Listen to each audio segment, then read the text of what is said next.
Unnamed Games Podcast is my favorite podcast on the Citadel. Shepherd out.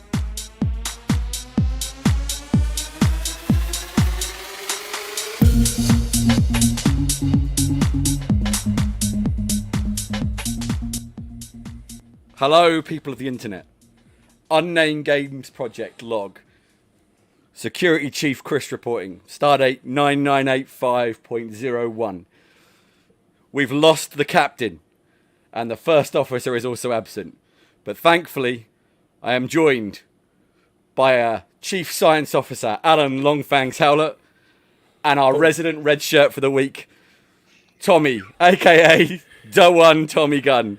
Hello, boys. It's the most grisliest episode of Below Decks people have ever seen. And quite frank, a bunch of middle-aged men, sorry, Tommy, but you're in the club now, mate, but a bunch of middle-aged men, who've forgotten how to shave and actually groom themselves. And I have to say, I've never felt more emasculated about my beard than I do tonight sitting here with you two guys. I've always been quite impressed with my beard, but I feel really inadequate right at this moment.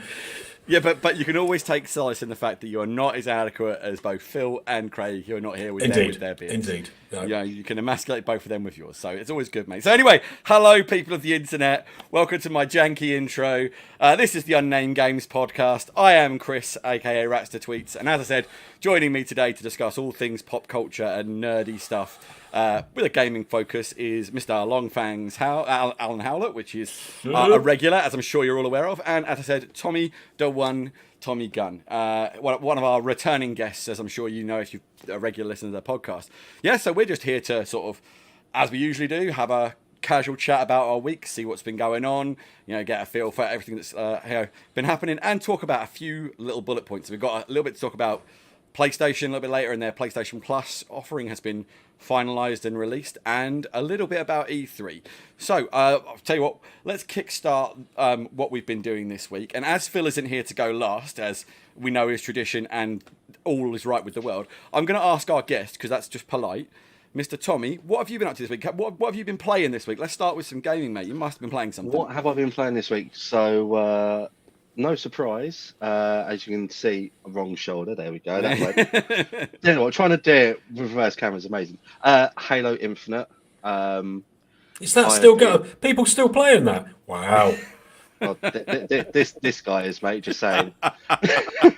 Yeah, Halo Infinite multiplayer. I've been suckered into like the special events and the battle pass and a couple of bits. I've been properly sucked into that. But it's Halo. What can I say? And also a bit of Pokemon. And what's the correct name, Al? Pokemon. God, yeah. Did you say Pokemon Arseface? What was it? I'm no expert. I thought that's what you said. Yeah, why not, Al? Let's go with Pokemon Arseface, because that's exactly how Nintendo would absolutely release Pokemon Arseface. Let's be honest. Let's be honest. They probably would. If they thought it would sell. Anything with Pokey in front of it, and they'll do it. So it's Pokemon Arceus, is it? Is that how you pronounce it? Which sounds really wrong. I know. I'm probably mispronouncing it completely. Tommy, give us the official pronunciation. This will be the UGP this pronunciation. Is the thing. I watch some obviously PokeTubers on YouTube, and they're Americans, so they say like Arceus. So Pokemon Arceus or Arceus or basically the open world one, the proper open world one. But I just want to check this. You said PokeTubers, right? PokeTubers is a term. Is it? I mean, PokeTubers. I promise you, it's a term. It sounds like people who probably need to go and seek some advice from a professional about their sexual habits, to be honest. But sure, you carry on. I mean, that's a heck of an assumption right there, Al. Heck of an assumption. But, I can see how that tracks. Yes, I've been playing a bit of that in regards of TV-wise.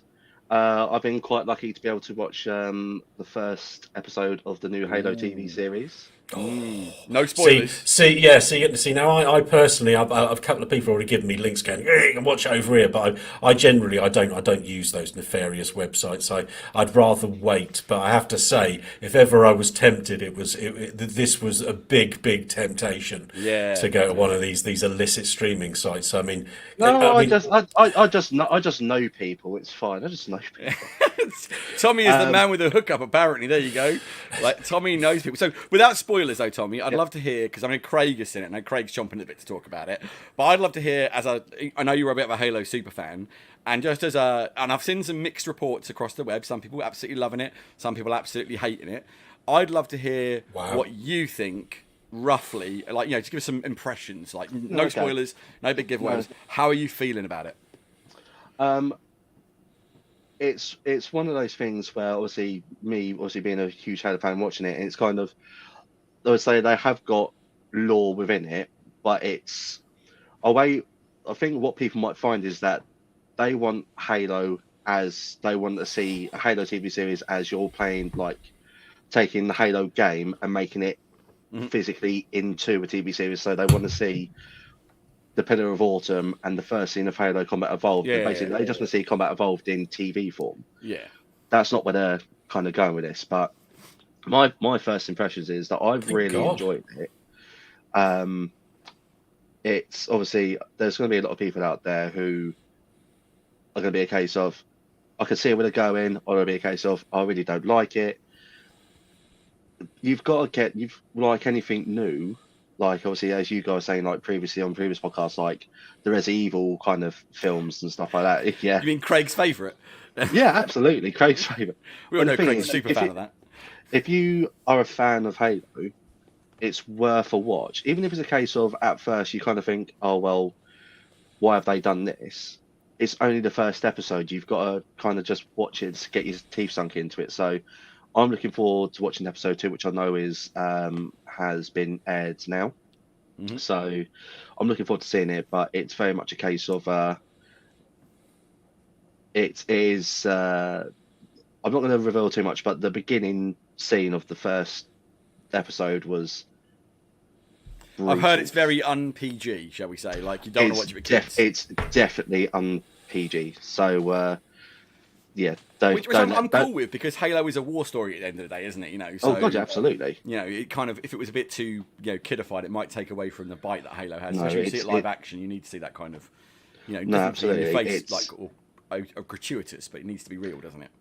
Yeah, absolutely. So all I'll say to you, Chris, is when you do get the chance, obviously, how you do get a chance, it'd be great to see what you guys think, because obviously I know you look at finer detail, granular detail of stuff. But as a whole, as a Halo fan, I've liked what I've watched so far, and I was like wanting more as it. But that's me personally. Yeah. Okay. And obviously, I know the reviews have been mixed. Well, Tommy, we have a question regarding Halo before Al jumps in. Just want to say, it's a question from one of the viewers. We've got for English Rose here. Has said, "Is the Halo TV series cast well? So how do you feel about the cast? Because obviously that's going to be a big part of telling that story. So how do you feel, Tommy? Is it cast well?" From obviously the guy that plays Chief. I don't know. I'll be brutally honest. I don't know what other kind of big productions he's in, but I know he's very well known and he's liked. And I think so far, as a Chief, he's done very well. And some of like the other cast as well. Once again, I'll put my hands up. I don't know them too well, but Silver Team, and because I've seen some of their like the Silver Team actors kind of on TikTok, and they've kind of shown little bits and pieces. It looks really like the cast is really good. I think Catherine Hall's the actor is well done, but yeah, as I say, it's still very early doors in regards of character development to see how well they kind of gel into the mix, into the roles. So I have a question on the casting thing, just as a quick one. I'll let Al jump in after this, but it's related to casting. Is, do you miss the voice? How could I not miss Steve Downes? I mean, he's a legend. The thing is that it's. Is it weird? It is weird, but it's a case of this is where kind of, as I say, we want obviously Steve Downes, we want the original John 117 to do the voice, and obviously it's a case of that would be. We can't always have that, We can't always have that, but I think for the way that they've done it, I think it's done very well. And when you do watch it, you'll be a case of it's not quite Steve Downes, and then you kind of like you got to look past it and you go, actually, it's not bad. Yeah. So I kind of have a question on that. Is the first episode, how long is it as far as minutes? Are we talking a 50, 60 minute type episode? Yeah, you're looking just under. I think it's about 58 minutes. Right, which is cool, which is not unusual for a first episode of this type of series. Yep. Does the Master Chief say more than 6 words through the entire episode? yes, he does. Well, then it's a load of rubbish. Then it's clearly not real. It's clearly not like the TV series. Absolute tripe. The Master Chief just stands there and goes, "Go." That's all he does. Load of rubbish. I don't want to watch it. That actually you're right there, because I was when I played Halo Infinite last time. I remember there's a scene where there's some new bad guys show up, and it's quite early because I still haven't finished Infinite. I need to get back on it because it's a great game. But there's a point where he shows up and the AI, I forget her name now, the weapon, that was it, says to him, she goes, "What was that?" And he goes, "New." That's the chief. Might be dangerous. It's like 3 words. You're just like, yeah, that's exactly what you get, you know. What I will say is, when he does have dialogue, it's not like he's doing a whole like Shakespearean speech. It's like it'll just be like a sentence, but it's not like, oh yeah, well this is happening, then this, and this. It's a case of, it's like, right, blah blah blah blah blah. Yeah, and then another question and blah blah blah blah. But it's cool. It's short and sweet. He's not reading off speech. I do think as a community sometimes we do get a little bit too obsessed with these sorts of things, because if you think about it, it's a bit like with The Witcher. Okay, that's Craig. So, Craig chiming in there. If you think about The Witcher, for example, if everybody had said, and I can't remember the name of the guy off the top of my head who did The Witcher in the games from CDPR. Oh yeah. And then Henry Cavill. I mean, when it was first announced that Henry Cavill was going to be playing with Geralt, I was like, my God, he's far too attractive for a start. I mean, the man's clearly very, very, very pretty. He's no way they're going to do him up as a Geralt, and he sounds completely wrong. That's terrible. Then it comes along, he does a fantastic job. Everybody's very happy, and even Cavill himself said, "I tried not to do the voice from the guy in the game, but it's just that's Geralt. That's what Geralt sounds like." I love that fact that they kept trying to don't do it. And then he just kept, whenever he talked, he just go and just turned to Geralt. And you can kind of expect it, because that's the character that's been defined. If he went in with a completely different voice, you wouldn't. But the fact of the matter is that we do as a community, we get a bit hung up on this stuff. And I know, just talking about Halo, I haven't watched any of it yet, but I'm willing to give it the time it deserves, because it's a fantastic universe that has been created through a span of 6 games now? No, 7 games or more, actually. It's 7 or 8 in total, I think. And it's Halo Wars, and it's being like a Star Trek fan and by default more of a Star Wars fan as well. These universes that have been created, there's a lot more than just this singular vision, and I do believe the Halo franchise is the same. And in a way, I'm almost like, well, that's are the Master Chiefs in it? That's great. Yeah, everybody wants to see the Master Chief, but it doesn't always have to be about the Master Chief.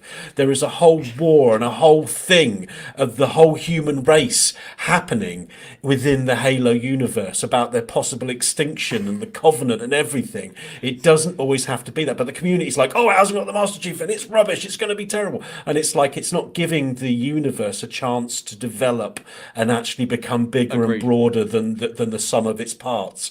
While I haven't seen the series yet, I would certainly hope, if it's successful, that they're brave and try and move away from the Master Chief and try and do more content that's in the universe rather than focusing on him. Yep. So just a couple of comments come in. We've got obviously English Rose here, very happy with Henry Cavill, as we all are. I'm sure she is. Yeah. I'm sure. And we're all very happy with Henry Cavill, which he's great casting. And one more just to show you guys, we have got a comment from Craig again, who just mentioned that Tommy's done a great job on his background there on the podcast. We have to congratulate him in, and just point out that Phil really does need to up his game, because game. He needs to get game. He's got a table with two box sets on it. I mean, this is not a game. At least he has a table now. At least he has a table that's actually built now. So it took him a year to make the table, so I won't hold out any hope that it's going to develop into anything. Oh dear. On the bigger universe, before we put you on, I wanted to point something out, Alan. I thought you'd asked the question. I'm disappointed you didn't. But earlier when I gave us a star date at the beginning of our podcast. Yes. I just like to point out that I researched that, and that was the correct star date for today. So I just want to tell you that, I'm impressed. I'm impressed. I thought, I'm surprised you didn't ask me, and I'm disappointed you didn't ask me. But I just want to say, I just assumed you were blagging it, to be honest. So that's very impressive. Because my past history leads you down that road that Chris would just blag something like that. Well, I came prepared, mate. I brought an extra star date. So today's star date is, the current star date would be 99.851, and currently we'd be on 0.02. So just I would push back and say, clearly, Craig needs to up his game. Well, there you go. Craig, if you're listening, you've heard it here first. Are we going to have a star date at the beginning of each episode now? Have I started something? Captain's log. Right, well, fair enough. I've gone and done it. So, Tommy, that was awesome. Great, thank you for that. I mean, I really am looking forward to Halo. Stuff. I think it looks really, really cool. I think that the whole thing just sort of did speak to me and go, I think the design looks great. They stay true to the Master Chief, everything like that. I think it was really great. Sci-fi universes, I think we're all very big fans of here. And I think Alan has been dabbling into another sci-fi universe based on something which we know we're not traditionally a fan of, which is an anime. So I'd like to hear what you have to think about what you've been watching, Mr. Al, tell us about this. So I've only watched the first 3 episodes, and I believe there are 12 in the series, and it's Cowboy Bebop on Netflix. So I've kind of been eyeing it up for a while. You kind of see the little trailer pop past, when you're looking at other stuff, and immediately jumps out at me. It looks quirky, it looks fun. To be very transparent, I have never watched the anime. I know absolutely nothing about the anime, again, apart from maybe some, again, in passing, small glimpses of it and stuff like that. So I thought I'm going to go into this and just see what it's like. Kind of mixed bag for me, to be honest. I like a lot of things about it. John Cho is fantastic, as is Mustafa Shakir, who play the 2 main characters. I know there's, I can't remember the actress's name, but there is a third part of the team. But I'm 3 episodes in, and she did a guest appearance in one of those episodes and then disappeared again. So I'm assuming she'll come back in. But it's got a fantastic aesthetic as far as world building, and I can't help feeling that does come from the anime. There's the music, for example, there's an awful lot of jazz, and but we're not talking mainstream jazz. We're talking serious jazz here.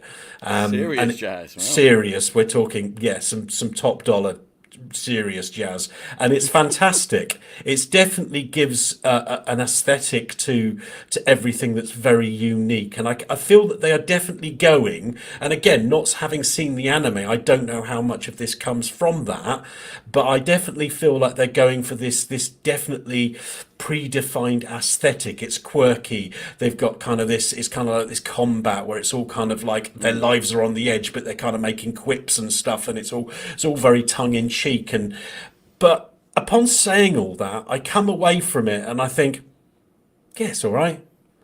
Yeah. I don't come away from it going, oh my God. It's like, I remember when I watched Arcane and I came on the podcast and you could barely shut me up about it, because every episode I was there, I was like, oh, it's got like, what, 9.8 on like It's 100% from critics on Rotten Tomatoes and like 98 from fans, which is pretty exactly mental, really. It is because it's damn near as perfect as anything you're going to watch. I say really the final shot in the show, the last sort of I don't know 20 seconds is literally perfect. I can't. The only thing that's wrong about that final shot is that it is the final shot because it is as damn near perfect as it's going to be. And the feelings I got from watching that were just, I was like, I can't believe how good this is, how excited, how it makes me feel inside. I'm constantly like, wow, that's amazing. And Cowboy Bebop just didn't have it. It seems like it's trying so hard to be that, and it just doesn't quite step over the line. And admittedly, again, I'm only 3 episodes in. Maybe that's going to kick in later on, and it kind of makes me want to go back and watch the anime as well, because I don't really dabble in anime very much, and so I don't really know it that well. And I know it's a very beloved anime, and I have read some reviews, and I know a lot of people are not really that happy about the transition to the live action one. But it's like most things, the super uber fans on these things, they can be very, very picky. It's the same with the Halo series. It's the same with all this kind of stuff. Before you've even put out the actual series, when the trailers are out, they're picking it to pieces and kind of, just saying this isn't right and pinpointing every tiny thing they don't like, even though they've never written a screenplay in their entire life and wouldn't have a clue how to start. There is still a lot to like about it. It's just not wowing me. So I'm going to continue to plow on through it. And that makes it sound like it's a hardship, but it really isn't, because there is a lot to like about it, and hope that wow factor kicks in at some point. But I mean, I think we've all done those shows, or have you, and been like, it's nothing. Yeah, Tommy, you were going to say something. Just to quickly jump in, if I'm not mistaken, and I can be entirely wrong on this, but I heard or I read that the Cowboy Bebop live action one has been canned after one season. It got canned like 2 days after it launched, mate. Like it was horrific. So yeah, sadly, it is absolutely true. Which is sad, because I think there's real potential there, and I think very much. I've said this before. I think these development companies, these film development companies, they're way too quick to drop something like a hot potato if it doesn't immediately make them an absolute fortune. And I think it's a real shame, because you look at some of the classic TV series,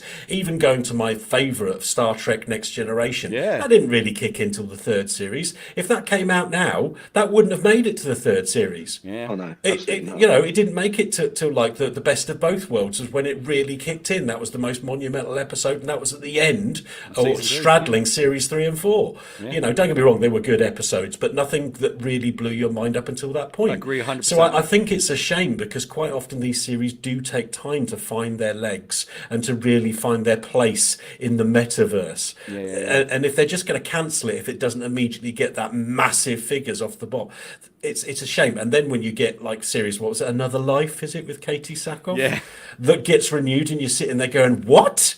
Really? I mean, like I say, I watched that, and the final Don't say it. The final three episodes were fun. They genuinely are. But up until that point, it's just awful. It's just so bad. And like I think, like I was talking to, I think it was Phil or Craig. It might have been Craig about it, actually. And I was saying, I think most of the time it was on as background noise, and like, and I think I almost turned it off. There was a point, I think it's episode 4, I think, and they just literally rip off the dinner table scene from Alien. And I mean, like. Like, bar the outcome of it, which is a riff on the Alien thing, the whole shot, almost shot for shot, is Alien. And I'm just like, all right, there's paying homage, and there's just taking the mickey, right? You triggered by it, Chris. Yeah, and I'll make majorly. And then I will say though, what happens at the end was really cool. But like, I was just angry with it. I was like, come on, and it really got to that point where I was so close to turning it off. Now I'm pleased in the long term I didn't, because I enjoyed season 2 a lot. It wasn't great, it wasn't the best, but I enjoyed it. But I thought season 1 just it's amazing. After season 1 was so bad, and it got bombed into the ground on reviews, that somehow. It got renewed. I was stunned when it got a second series. And then, like Alan says, you see stuff, and I forget, like, I can't think of anything off the top of my head, but he gets one season and gets canned, and you're like, how does that happen? It's a shame, because I do think that Cowboy Bebop does have a lot going for it. And as I say, the quirky aesthetic is definitely something that's very appealing, and the world building is fantastic. But again, that comes from the anime itself, not from the live action. But, and again, John Cho is a fantastic to watch always. And the character that he plays is very likeable and very, very, very good to watch. It's just like, it's almost like they've just missed something that doesn't give it that ping thing, and I think they would have found that, and maybe they do. They clearly haven't found it if it's been cancelled. But I think it seems like a shame, because it is different, and I think there's the problem is that quite often, if it is a little bit different and it doesn't immediately get a market, it gets cancelled. But I think there's a lot of room for different out there, and quite often we're looking for different. Yeah, well, different is often. At the beginning is the thing that people shy away from. Then once you live with it a bit, it's thing. So different. I watched that War of the Worlds not so long back, which was a very different take on War of the Worlds. Definitely. And I didn't really. I was kind of going off the boil with it towards the end of season 1, and then season 2 was great, and the ending was fantastic. I have to give it its dues.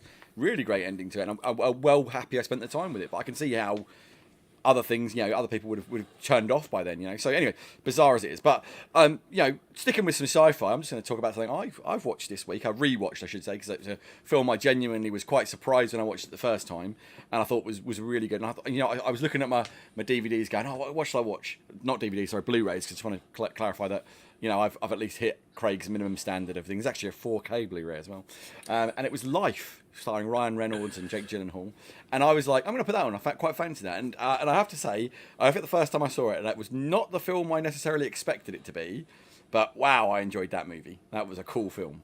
I don't know if I'm assuming you've seen it, Alan. No, I haven't actually. I've actually got it on DVD upstairs, and I know everybody loves the fact I have DVDs. But my son lent it to me quite a little while back, and it's just been set up there, and I just haven't got around to watching it. But it's the second time you've mentioned it, Chris, so I really should pull my finger out. I won't dive too heavy into spoilers, but I will say it was not what I expected, and I thought it was a lot of a lot of sort of tense moments, and I think it's one of those things where it takes that alien life form thing. And at least does something semi-original with it. It's not like I'm sorry, I just had a Data flashback there when you the little life forms, the little life forms. Yes. Sorry. Yes. So yeah, Tommy, have you seen Life? I haven't, and I'll be honest, Ooh. I don't really know anything about it. Ooh. Give me a very quick if you was to sum up the trailer for it in words, how would you do it? So it's a In a far film. future, far away. Sorry, Karen. Best trailer voice, yes. No, basically, it's set on a space station in the near future. I would say not like right now, but near future. And they've had a probe come back, I think, from Mars, if memory serves, and they found a life form frozen in the samples they've got, and they proceed to bring that life form back to life. And all I'll say is it's not going to end well, don't you? Stuff kind of doesn't go to plan, and it turns out to not be that nice, and things go wrong. I won't tell you anything that really happens, but I will say it's quite surprising at points. It's a really enjoyable movie if you're into that kind of claustrophobic horror sci-fi thing. I liked it as well because it wasn't like a lot of times you get Alien on a space station, it just turns into Alien. It's like a bad copy of Alien, or it just takes too much. And whilst there are elements of like the alienism in it, sometimes it is also a film in of itself, and I think they do a good job. I did enjoy it. I think it's worth a watch. I 100% would say, spend a few hours of your day watching it. It's not a waste of your time. It won't be everyone. It's never going to be anyone's favourite movie, I wouldn't say. But it is a film which, it does the job. It does what it sets up to do. It gives you some scares, it gives you some thrills, keeps you entertained. And I think I could thoroughly recommend, if you haven't seen it, Life. It's got Ryan Reynolds and Jake Gyllenhaal and a couple others in it. I can't remember off the top of my head. And I would say, spend some time with it. It's a good film. It's just if you're squeamish, it's maybe not the film for you at points. It's not the most And some of it's quite. What would your score for it be? Oh, that's a good one. I'd probably go with a high 7, like a low 8. But I bear in mind this is really my jam. I like those kind of sci-fi horror. Rebecca Ferguson's also in it. Very well aware, my friend. Yeah. So if you're into that kind of thing, you'll really enjoy it. I think for other people, it's still a good movie. There's nothing really wrong with it, but it's not you're not going to watch it and go, oh my god, that totally changed the way I think about movies, or oh my god, it's a redefining of that genre or any of that nonsense, because it just isn't. It's just a good film, So I mean, I thoroughly enjoyed it. Thoroughly recommend it. Jump on it. It's a good movie, and it's nothing too much. I can't really talk too much because none of you guys have seen it. I don't want to spoil it for you. Because that'd be really mean. Says Ryan Reynolds' character is called Rory Adams. I'm not sure Ryan Reynolds can pull off a Rory. He's surprisingly good in it. I'll say he's surprisingly good in it. So to be fair, the cast do a really good job in it. I'm not gonna lie. I like Jake. I really do like Jake Gyllenhaal. They're all good. They're all good actually. To be fair, they're all really good. There was one bit I kind of went, oh, that was a bit naff. There was just one thing I was like, oh, come on, really? Yeah, but we all know you're difficult to please, Chris. Well, no, you'll see it, Alan. And if you don't see this one moment and go, oh, really? Like it's a bit of a, we need to write this to make this happen. You just kind of read it, you watch it happen, and you go, you just wouldn't do that. That's stupid. And I won't tell you what happens, but you kind of go, really? That's so dumb. It's just one of those silly moments. But yeah, I mean, overall, it's it's still a fun film. It's enjoyable. If you're into sci-fi alien horror, definitely give it a watch. Is my honest advice on that one. So yeah, talking of horror, I think this might be a really good time for the most important section of our podcast.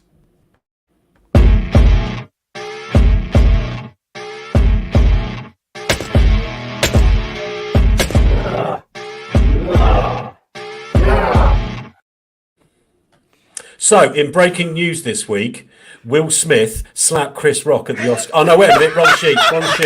Sorry. Let me just... there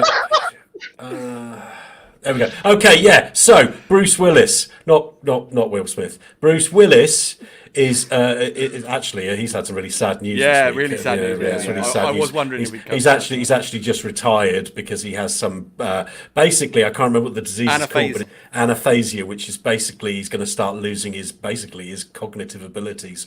It's language only, though, isn't it? You can't form or understand language, but So, and apparently he has known for a while, which is why he's made like 20 films in the past year, because he's obviously trying to make a quick buck so he can.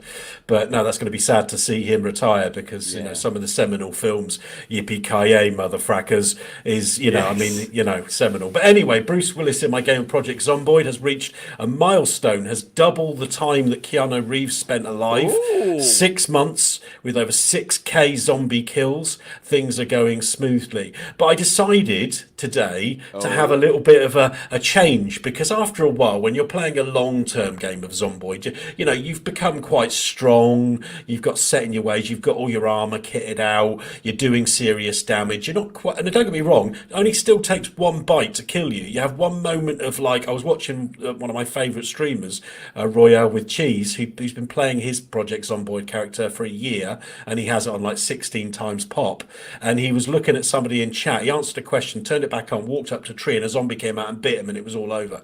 That's all it takes. 76,000 kills he had, all gone in a fraction of a second, just because he was distracted for a second. Yeah. Oh no. Exactly, but that's the beauty. Hard. That's the beauty of Project Zomboid. So, but yeah, 6 months. But I was starting to feel a bit like I was just going through the motions. I've not just shelved him, but I thought I'd heard about this. So to give you some background, when you start a character. Yeah, when you start a character in Project Zomboid, it gives you a choice of 4 towns to spawn in. Okay, so there's this Murtagh, Riverview. Anyway, there's these 4 towns, and you get to choose one. The one I chose for Bruce was Rosewood. There's a really good fire station there, which is where I made my base. And there's a mod called Pillows mod, which basically puts 2,400 spawn points in the game and completely randomizes your spawn. So the thing is, there's this city in the game because the map is absolutely massive, okay, and it takes you so long to go from one side to the other. But in the top right hand corner of the map is a city called Louisville, because it's set in Kentucky. And I've never, even my 6 months with with Bruce Willis, I thought it's still going to take me weeks, if not months, to get there. Okay, because I've got so much planning and so much stuff to do. So I just thought, I tell you what, I'm going to download this mod, and I'm just going to start loading up characters and just have fun. And just see how long it can last. So I upped the difficulty level another one, because I've been playing on Survivor level, and I went up to the top tier level as far as basic difficulty levels, which is Apocalypse level. Went up to Apocalypse level, and then put it on random spawns, and then got Will Smith, because apparently he's really good at hitting things. And put him, out your mouth. Oh, Tommy! Yes. So anyway, Will Smith, and then I spawned. And now I'm on version 3 of Will Smith, because the first 2 died quite quickly. The first one I spawned in Louisville, and then because there's a big difference, I'm not going to go too deep into it, but how many zombies you can hit from Survivor to Apocalypse. You can only hit individual ones, and I got overrun. Second game, I was spawned miles away from anywhere in a train station. By the time I got somewhere, I was starving and so dehydrated and got overrun by zombies. And I'm on my 3rd Will Smith. Take my goddamn name out of your goddamn mouth. So are you telling me that Will Smith, like an open-handed slap, is not effective against zombies? Only if your open hand has a baseball bat in it.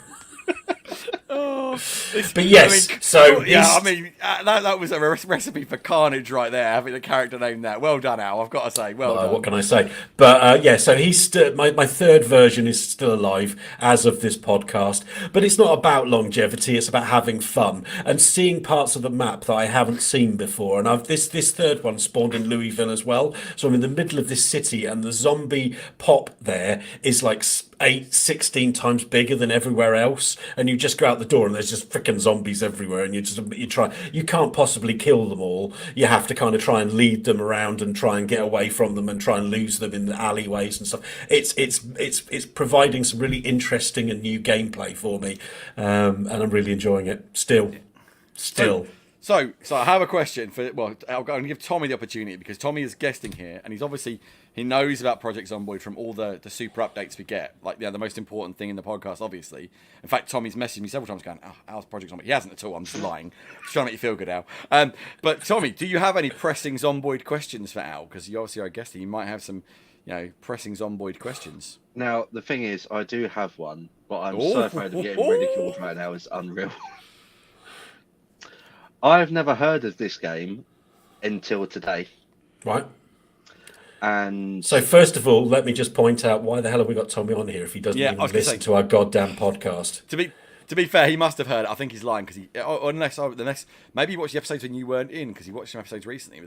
For example, Cash Salmon was one of them. You weren't on that episode, so maybe he missed the. No, that's it. Fair enough. Clearly, he doesn't watch it when I'm on it. Well, I mean, I feel hurt for you, Alan, because you are. Anyway, back to you, Tommy. What's the question? No, it's just a case of it's. So I'm guessing, is this a PC game? Was it an Xbox game? That I genuinely don't know much about it.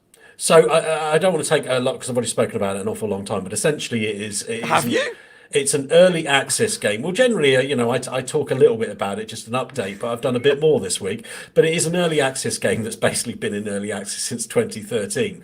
But it had a bit of a pickup in popularity in 2019 when they basically did a massive graphics update to the game. And it is basically an isometric open world zombie game. And if I had to describe it to you, which is my best way of describing it, is if you... it's like the developers looked at State of Decay. Is it State of Decay? Yeah, State of Decay. Yeah. And they looked at it and went, you know what, that's a really good game, but it's way too easy. Yeah, and then they went away and made Project Zomboid. It has a serious level of complexity.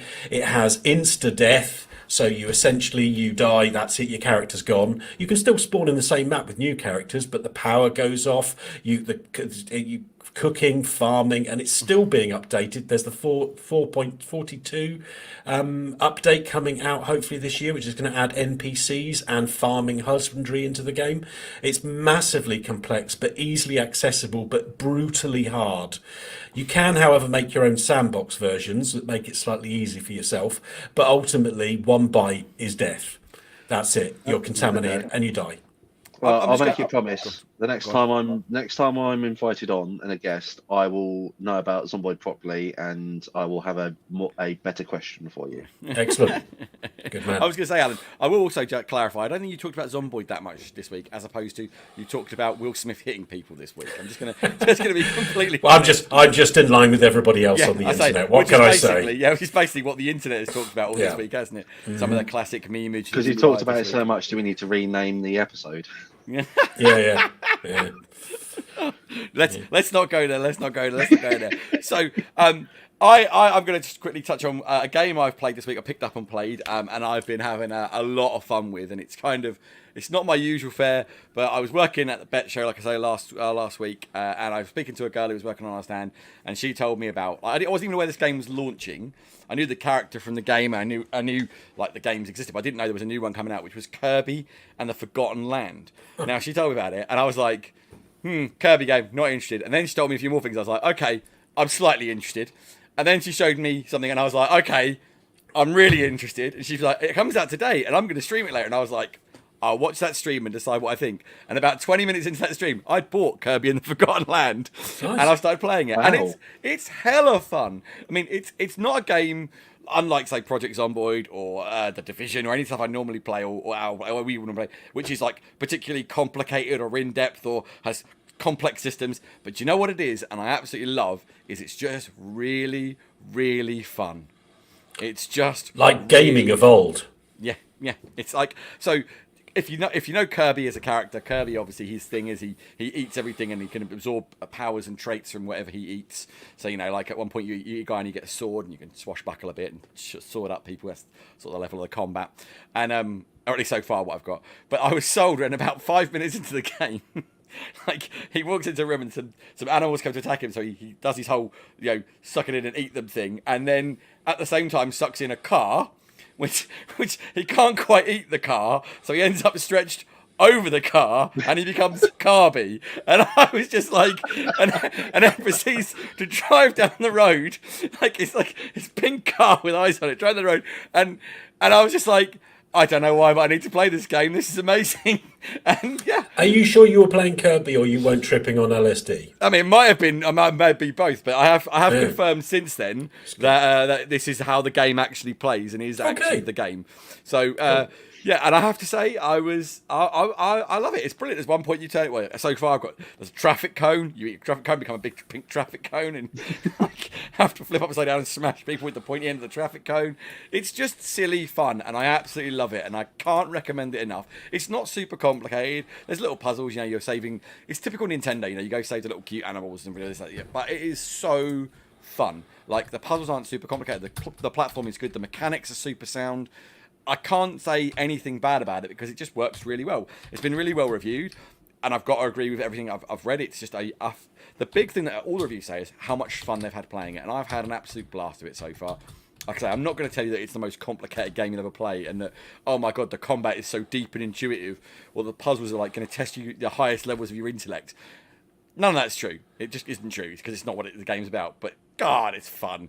I'm a pink thing that eats things, and I could just I can eat cars and become Carby, and I can turn into a traffic cone and stomp on turtles that are trying to eat me. It's just great. Absolutely great. And you should give it a go. If you have a Nintendo Switch... It's like listening and watching the kid at Christmas opening a really awesome present. But that's it's exactly... so awesome. But that's how it feels. It's just fun. And it's just like, you just play it and it's just fun. And it's just silly and fun. And that is why we should play games, right? It's all good playing games because, I'm sure Alan has fun with Will Smith and Bruce Willis when they're beating up zombies. Where you get your fun is, I'm not prescribing this is the only way to have fun, but I do love it because it's fun, and I would thoroughly recommend to anybody who's looking for just a chill game to play and have fun with. Kirby, if you have a Switch, Kirby and the Forgotten Land is an absolutely blinding game. Now, this does mean that Phil, of course, can't play it because we all know that Phil has it in for the Switch, which is a shame because I think Phil would probably enjoy it. But I can't believe that man still hasn't got one after all this time. I mean, he's only just set his table up. Can we really not believe that Phil hasn't got a Switch? It's taken him a year to build a table. It'll take him 5 years to buy a Switch. Yeah, and how many times have we told him now he needs to get a Switch? He needs to, but we know he's not going to. Yeah, because don't get me wrong, I partly agree with the principle of the whole Switch controllers, the Joy-Cons are naff. But like I said, get a Pro controller, play on that. It's a great controller. There's nothing wrong with that. You can play the games, you can have fun. He's an idiot for not doing it, in my opinion. But this is not the Bashville episode. It's, so we'll move on from that. But yeah, so Kirby and the Forgotten Land. I really think you should play. Yes. What score? For Kirby? Well, I'm quite early doors in it. I will say that I've not played much, but at the minute I'd give it an 8 out of 10. I can't say anything bad about it really. It's I think my only complaint would be maybe it's at the minute it's a little too straightforward and linear. But I am very early doors in it. But again, doesn't matter. Fun. Don't care. Fun. All right. That's all. Chris' seal of approval, boys and girls. Check it out. Yeah. It's got the Chris thumbs up. There we go. Yeah. So if you want to be a pink blob that eats things and it doesn't look. I used to be, but I had a heart attack, so I had to stop. Because isn't me. That's me on a daily basis, mate. It's fine. Yeah. So I can't think. In terms of gaming, I know Alan has also dabbled into something new, which combines two of your gaming passions, if I'm correct, doesn't it, Alan? Really? I'm not sure what you mean by that, but I have to say, going on from what you were just saying, Tiny Tina's Wonderland. Well, there you go. D&D, of course, or Badasses and Bunkers, as it is. But yes, absolutely, well done. I missed that, but I'm literally going to go down the same road as Chris has just done, which is essentially, it's a lot of fun. It's really, really, just really enjoyable, and it harkens back. And it's not often I get to use the word harkens, but it harkens back to the days of the original Borderlands, and I was a big fan of the original Borderlands, and I played it to death. Brick being my favourite character. I can't remember what level I had on him, but it was a massive level. It was just mental how much I played that game. And then number 2 came out, and that was Handsome Jack, and it was a lot of fun, and the add-ons and everything else. And then number 3 came out, and it wasn't quite as good as the rest, and it was a bit pants, and things hadn't moved on, and everybody was worried that Tina's Wonderland was going to be the same. And while it does have integral issues with the fact that the UI is so ridiculously old,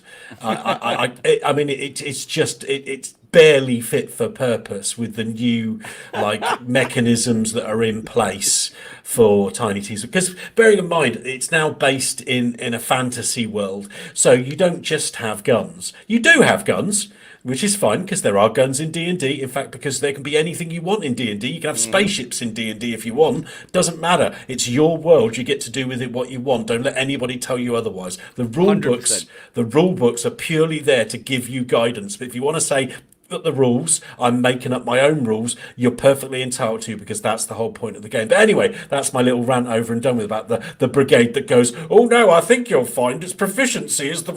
No, it doesn't matter. You're the DM, you get to do what the bloody hell you want to do, and you make up whatever rules you want. However, the UI means that you have like melee weapons, you have guns, you have spells, and you also have your special abilities. And there's an awful lot of mapping that's going on there. And the sad thing is because the UI is still quite old, there are things where I think they could have developed it a little bit more. Not to say it's bad, but it could have been better. And the melee is definitely one of those.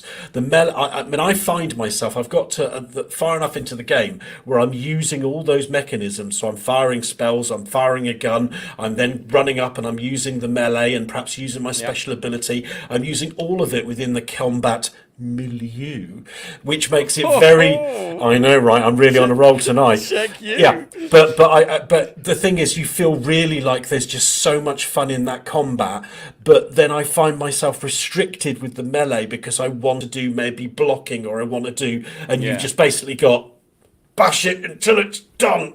Job, because you literally have one button to utilize that. I think it's left click on the joystick, and that's it. That's all you have, because they've run out of buttons to map it to, because there's so much going on, and the UI kind of is in the same way as that. There's so much going on. I haven't had any problems. I think a lot of the problems were supposed to be on the console. There was a lot of One, I think, had the problem with the Series. Was it? So I've got Series X, one, but I haven't. A couple of very minor technical issues, but overall my experience has been pretty much bug free. The character acting is absolutely fantastic. Ashley Birch, who I think I mentioned last week, is actually the same voice actress who plays Aloy in Forbidden West. Aloy in Forbidden West, which is amazing considering one character's from what I understand, from what I've read, a rather characterless, very plain, bland character, to Tiny Tina, who is absolutely manic and frantic and crazy and over the top. And then Will Arnett as the chief protagonist. It is a combination made in heaven. And Lego Batman right there. It's funny again. Number 3 just wasn't funny. In a way, I think number 3, it's not that the gags are old, because they use the same gags. It's the same humour. I think the problem with number 3 was that it was just basically a rehash of number 2 with 2 main protagonists who weren't as good as Handsome Jack.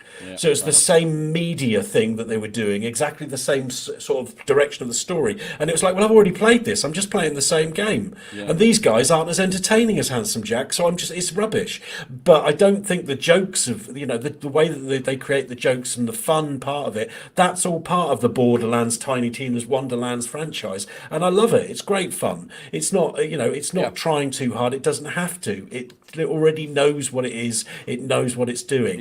The weapons are great. I haven't found as many guns as I would like, but I love this aesthetic on the guns, where it's like you've got like an ice gun, but it's got like rooms that go around it, like it's a magical gun and stuff like that. There's lots of lovely little touches. I think Borderlands has always had a really great eye for design in terms of the guns or anything really. Like I've never been the biggest fan of Borderlands. Like I found the first one. I think the first one was ruined for me by just the experience, because I came to it late and all my friends were high level. So when I went into it, like everything was just them one-shotting everything, and me being like, oh well, that wasn't fun. I didn't get the grit of it, so it kind of killed it for me. Never really sold on 2 because probably of my bad experience with 1. Heard no really interesting things about 3. But when I saw the trailer for Tiny Tina, I was like, do you know what? Just the whole D&D thing and the Tiny Tina character, I was like, that looks wicked. I think I might need to get involved. I mean, as far as multiplayer, I mean, it is. I believe it's 1 to 4 online multiplayers, but it's very, very unusual still in this day and age. It's 2-player split screen co-op, which has been a staple of this franchise from the get-go, and it's still there, and it's still fantastic that it is there. Yeah, and as far as the leveling, yes, I can understand why that would be an issue. However, one of the real staples of this series is a nice mug showing there, boys. Thank you very much. There's all the different mugs coming, 20th anniversary and a Halo mug. Let's get up there. Yeah, I've only got. You got a good mug there, Al? I've got a Swifty. Ah, Swifty. There we go. Yes.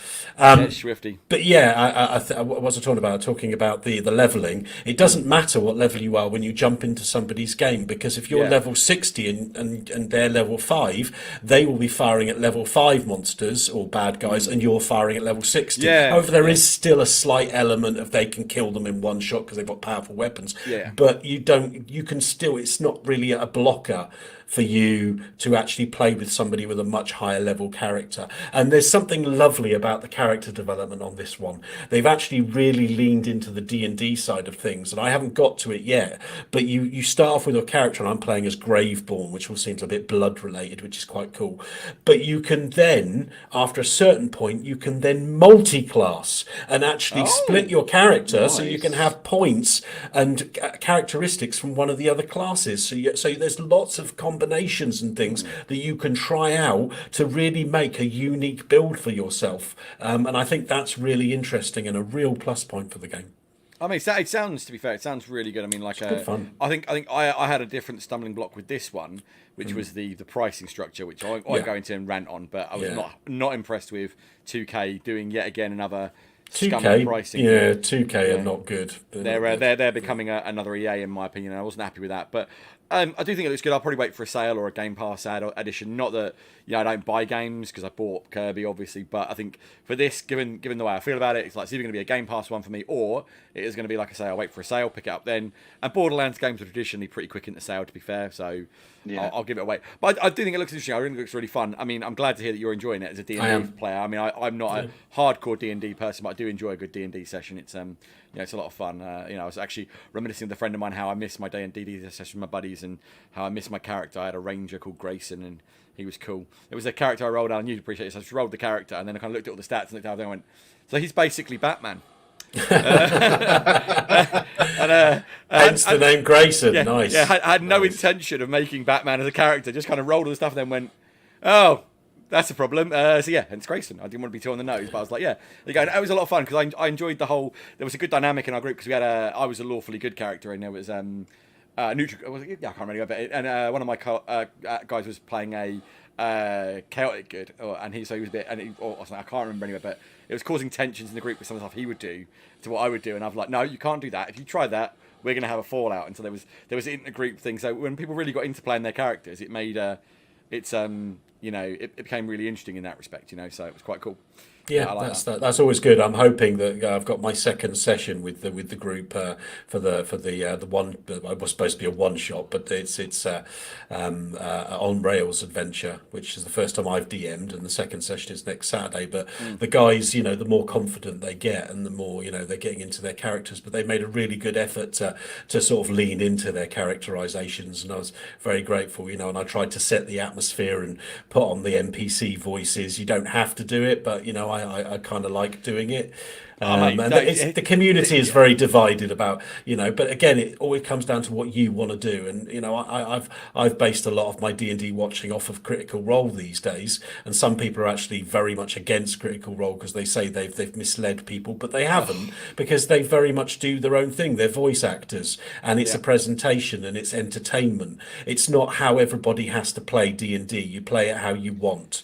Well, I mean, I know that I was talking to Craig, and like he was saying how you guys had the map and the miniatures, and when I've played D&D, it's always been a described adventure. We've never had miniatures, never had a map, and again, I wouldn't say, oh God, Alan, you're using miniatures, that's amateur hour, you're doing it wrong. I would be like, oh cool, that sounds really awesome. How does it? That would probably add a real nice layer to the game. And sometimes it's really nice to just be in your head with it, and sometimes it's really nice to have it mapped out. Like I think if I was playing, like if I was going into a dungeon maybe and I was exploring, a map can really help there. Just visualize where things are. There's like, a if guy. I'm in a big open woodland, maybe a map isn't really what I want. I want to be able to picture that in my head. There's a guy I've seen on one of these D&D groups. I'm on Facebook, and he's, you've got everybody who goes to different extents, and he's got rooms full of these, and he posts pictures of these absolutely massive battle maps. And I posted in there one day saying that's really, really impressive, but it's not how I would want to play, because it's like it's become Warhammer tabletop, which is not to me what D&D is. But if that's the way you want to play it, then by all means go for it, because it's your game. You do what you like. Exactly. But everybody finds their safe place, if you like. And I felt for our game, because they were all newbies, and everybody was, including me as a DM, it made more sense to give them a visualization. And as far as the battle map, it is literally just a sheet that I can draw stuff on for them, and so they get a sense of distance and where they are in the room in relation to the monsters or whoever they're fighting. And I think that helps them to actually, I think it would have been more difficult for them as first time players. But again, it's really about how you want to do it, isn't it? So yeah, I think it's perfectly it, man. I think that's the great thing about like a role playing game is it's an experience where people get together, they experience it, and they and the really cool thing I always thought about Dungeons and Dragons was no one quite has the exact same experience. No one's quite done it. Like, so if you're not playing with a map, even still if you are, people are going to still visualize what's happening very differently in their head. And I think that's really cool. So yeah, like I say, I miss D&Ding. I would love to get back into it. I think it's a really cool game. But if you want a stepping stone, Bunkers and Badasses in Tiny Tina's Wonderland. Yeah. I mean, and there are D&D games as well. Obviously, like there are things more akin to it. But yeah, we actually played over here. If you've not seen it, Roll20 online. You can do a D&D campaign online on a website called Roll20. It's all designed for that. So yeah, a lot of fun, man. Actually, when we were playing Roll20, we did have maps. Yeah. I need to pop my D&D cherry at some point. I've been wanting to lose it for a long time, but it's great fun. It really is. No comment. But no, I mean, I would say that if you've never done it, find a group just stuck in. It's a good fun experience. I really enjoyed it. It's a nice way to just let the creative juices flow in your mind and think, imagine your scenarios and just have fun. And you can be anything you want. Like Alan says, you can be anything you want. It's great fun. So. Right, I think. Well, was there anything else you watched? Oh, there was one other game you. There was just a quick mention. Yeah, I downloaded the game off Steam this week, and it's on early access. Came out March the 8th, and it's a game called Core Keeper. And it kind of caught my eye. It cost me just over £10 to buy, so it's not hugely expensive. And it's made by a developer called Pugstorm. So it's a little indie company. Good name. Yep, it's a good name. And the first thing that I would have to say about it is that it's kind of it's an isometric Minecraft with hints of Terraria. So right, so you've got. Then. Yeah, I mean, it kind of ticks the boxes, which is why it kind of caught my eye, I mean, it's the description is, and let me just read, endless caverns of creatures, relics and resources and a mining sandbox adventure for 1 to 8 people. So you can have up to 8 people, which is really cool. And it's an endless cavern. So it's like endlessly mining, finding different caverns of creatures, and there are some bosses to defeat. I played it for literally a couple of hours, so I don't have an awful lot to report. But so far, my experience has been really, really positive. As far as it delivering on what you expect it to. There's some building in it which I haven't touched on. There's crafting in it, just like you would expect from Minecraft. You build like a crafting table, you can then build some different stuff, and then you mine some materials such as some ore, and you can then upgrade, and all the usual tropes that you're going to find in a game like this. But it's done really nice. The graphics are quite cutesy, and generally overall I have to say my experience has been really, really positive. And if it wasn't for the fact that I'm playing, I don't know, Tiny Tina's Wonderland, Project Zomboid, Elite Dangerous, whilst trying to hold down a job, cook dinner and go to the toilet, not necessarily all at the same time. And your morning walks. Exactly. Yeah, I would spend more time on it. But so far, good experience, worth a look if you're interested in that kind of thing. It sounds like your kind of game, most definitely. Yeah. It's got building in it. Yeah. No dinosaurs or zombies this time, but still, there's still plenty of building in it and crafting. And no family. No family. Family. I'm part of the Xbox community. I'm already in a family. Family. Just look at you being all sentimental out. I need to speak it. So, right, well, that wraps up our weeks, I think, boys, doesn't it? I haven't got anything else to talk about. I don't know if anyone else has got anything they want to add. Anyone? Free for all moment? Anyone? Anything more for any more? Nope. This is not as slick as how Craig does it, but I'm the regular. As I said, I'm the security chief essentially. He's the captain. He should be good at this, right? I'm the cleaner of the latrines. I had you pegged as chief science officer when I thought about it. I was like, Al is definitely chief science officer. He's the Spock of the group. He's the analytical, logical one.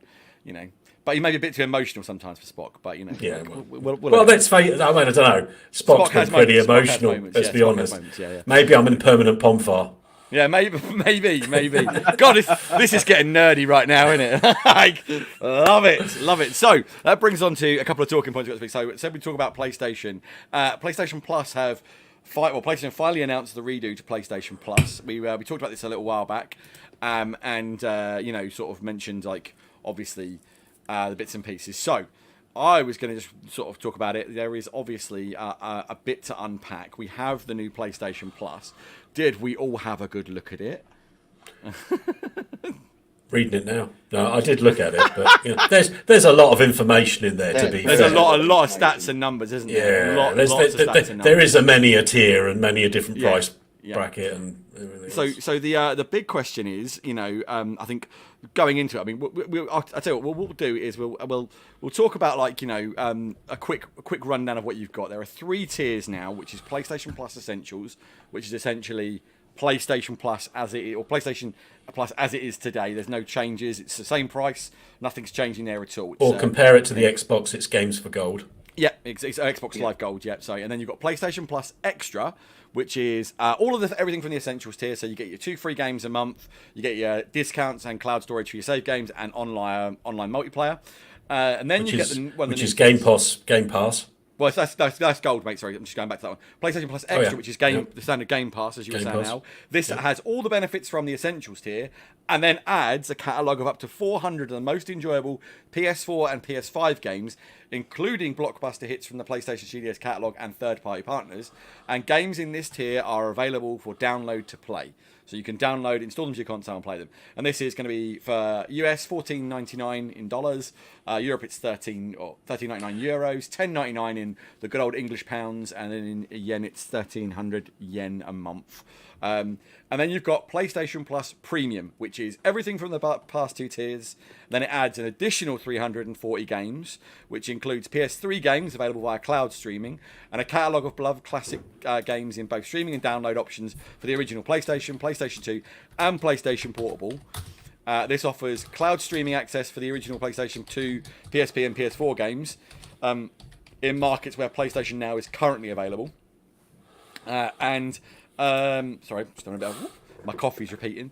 And there will also be, so you can stream, you can stream games, just so you know, using PlayStation 4, PlayStation 5, and PC. So no mobile streaming per se, but you've got the PC, PlayStation 4, PlayStation 5, and then that is going to cost $17.99 in dollars, $16.99 in euros, £13.50, and 1,550 yen per month.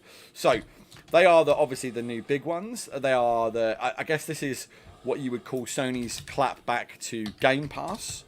I was just really going to sort of, we don't need to talk too much about it because we've gone into this on before. But I just thought I'd sort of throw out there with the first one. I'm going to go to Al because I know Al will probably have a lot to say on this one. I'm going to ask him the big question first, and this is: do you think the value stacks up here? Okay, and do you think it will become as must-have for PlayStation users as Game Pass has become for Xbox users? So, it's interesting because it's very difficult to do an apple to apple sort of comparison. Agreed. Although we were just doing the whole this is the Game Pass Ultimate. They are in a sense very very different in a sense, and I know that Jim Ryan, the European CEO of Sony, was actually very clear about how they couldn't sustain actually having AAA titles in their PlayStation the day one Plus. Releases, you mean? Yeah, exactly, which is very much the approach that Phil Spencer and Microsoft have taken with the Game Pass and Game Pass Ultimate. And many of games, they've actually, as we know, have spent an absolute fortune purchasing develops just so they can have those exclusives on day one. And many of them are those AAA titles. And a lot of what builds up the bulk of this offer are not necessarily new games. They are games from from the PlayStation 4 era, and there's nothing wrong with that. I mean, again, if we're going to try and do an apples to apples comparison, it's very difficult because, and I was just checking my numbers, but Game Pass Ultimate has 100 games. So that's great, but then over you start 100. They say over 100. Over yes, 100. They never specify how many. But it isn't clearly as many as this proposal. We're 400 for the first offer, but then it goes up for another 360. So that's 700 that's a games. big number. 700 plus games. That is a lot of games in total. So, but again, we're talking about games that aren't AAA, and again, it's about what do you want? Because does it matter as a consumer whether a game is brand new? If you are somebody who is like, well over 100, but still that's a 700 games that are being offered. And for me personally, especially now I play much more on the PC than I did on the Xbox, I find myself in a situation where I'm not quite as much of a it's got to be brand new and all the graphics have got to be perfect fanboy, considering some of the games I play, because it's about the gameplay that I experience rather than the AAA graphics that you'll get in Red Dead Redemption 2 or something like that. So does it matter that those games are brand new AAA games? No, it certainly doesn't. And for the vast majority of people, that is a massive catalogue of games. Craig is supplying some big info here. There are currently 498 unique Game Pass games, just FYI. Is that on Game Pass or Game Pass Ultimate, though? I would imagine that's Ultimate, and I imagine that covers PC as well. I don't know for sure. But yeah, I mean, so just obviously you're saying like they're not AAA, and I think maybe just. But then not all of those games on Game Pass Ultimate will be either. I think to be fair, if we're talking, hold on. One second. An important update is just coming from Kim. Is he on the game? Is he on the pod this week, or is he not? Sorry, mate. This is from Kimmy. This is from Kimmy. Oh, it's Kimmy. Regular. Right. I'll give you it. And again, it's Craig again. And this is an extremely important update. I feel I need to bring this to everyone's attention. It's extremely important. And there we go. It's a cash salmon. There we go. So, there we go. So yeah, I was going to say, Alan, just to clarify, I think when we say they're not AAA, what they there's a lot of them will be AAA, so you'll still get your God of War. So you've got God of War. But You've already said, yeah. What they won't be is day one. No. So I think they've actually said here, we plan to include titles such as Death Stranding, God of War, Marvel Spider-Man, Miles Morales, Mortal Kombat 11 and Returnal. Yeah. So all those, they are AAA games. So, if you're a Sony consumer, this is a fantastic offer.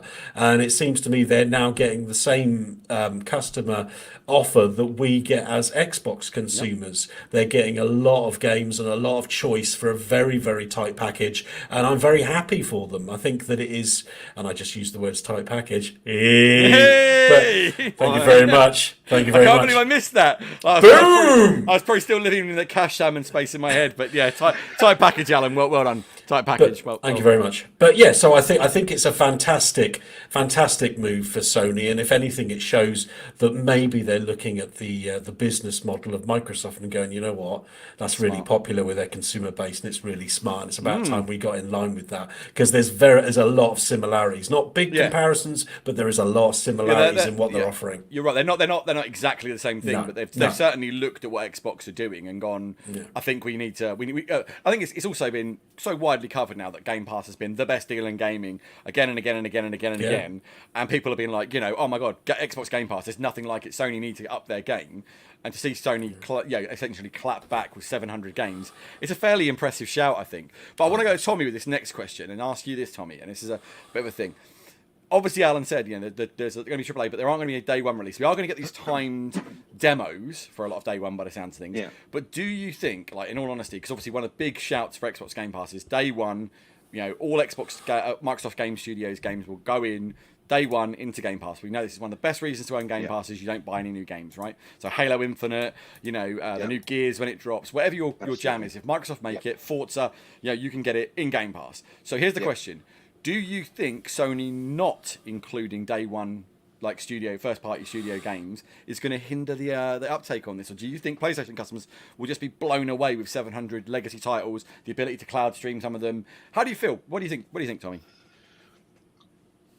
I think there's going to be obviously a bit of a 50-50 split of it. I think there'll be some people out there who will be a case of, well, you're giving us an updated version of it, but we're not getting day one stuff. And they'll be like, well, Microsoft has still have got their cookies all in a jar at the moment because the Xbox users are getting them.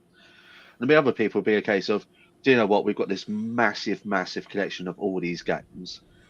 Let's just go through and do that. And I think sometimes it's a case of they might want to replay through, say, like the God of War series or Spider-Man and stuff like that. They want to have the repeat aspect side of it. But I personally think, obviously, being obviously Game Pass Ultimate, having stuff from day one, like from the studios, it for me is such a big thing. Yeah. And I think potentially there is going to be some hindrance for it because there'll be, as I say, a selection or percentage of PlayStation, Sony customers. Be a case of, right, cool. When we get in this next AAA, and they've got this obviously new service here, and obviously this additional costing should be say, and I understand obviously they won't put like AAA titles kind of on day one because obviously they'll be at a loss and stuff like that.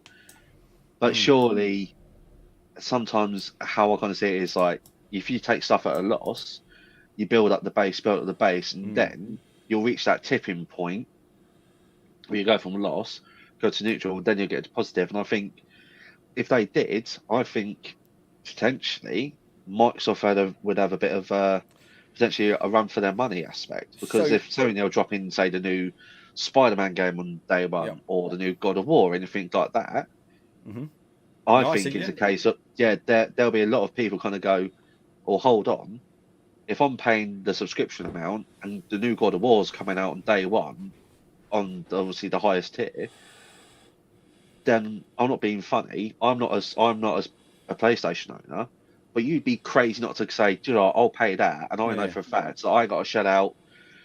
How much a PlayStation games? It was $69, $70, $70.